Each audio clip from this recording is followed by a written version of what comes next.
साडीने तुम्हाला इतकं royal, elegant आणि महागडा लुक दिलाय की लोकांना वाटेल ही साडी लाखोंची असेल. पण खरं सांगू, ही साडी प्रत्येक मुलीच्या वॉर्डरोबमध्ये असायलाच हवी. पण ही साडी इतकी खास का आहे, ती कुठून आली आणि आज प्रत्येक सेलिब्रिटी पासून ते नववधूपर्यंत सगळ्यांची पहिली पसंती का बनली आहे? चला तर मग जाणून घेऊयात ऑर्गेन्झा साडीचं संपूर्ण रहस्य. नमस्कार, मनभर पैठणीमध्ये तुमचं खूप खूप स्वागत आहे. ऑर्गेन्झा हा अतिशय हलका, पारदर्शक आणि कुरकुरीत टेक्स्चर असलेला फॅब्रिक आहे.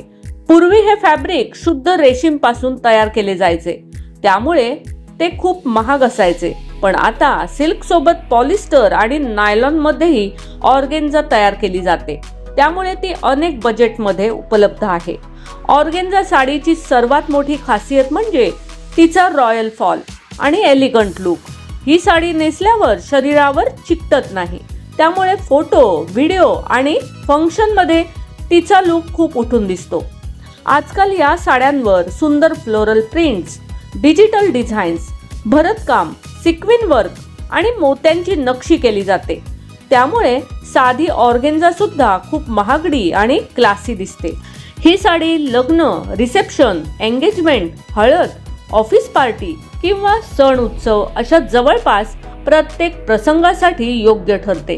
पण एक गोष्ट लक्षात ठेवा, ऑर्गेन्झा फॅब्रिक खूप नाजूक असते, त्यामुळे धुताना किंवा इस्त्री करताना काळजी घ्यावी. योग्य पद्धतीने जपली तर ही साडी अनेक वर्षे नव्यासारखीच दिसते.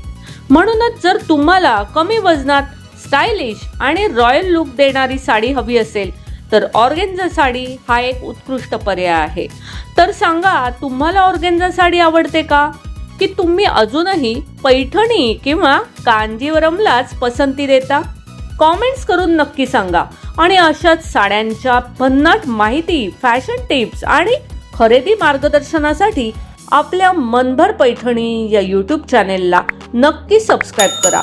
पुन्हा भेटूया एका नवीन आणि सुंदर साडीच्या कहाणीसोबत. धन्यवाद.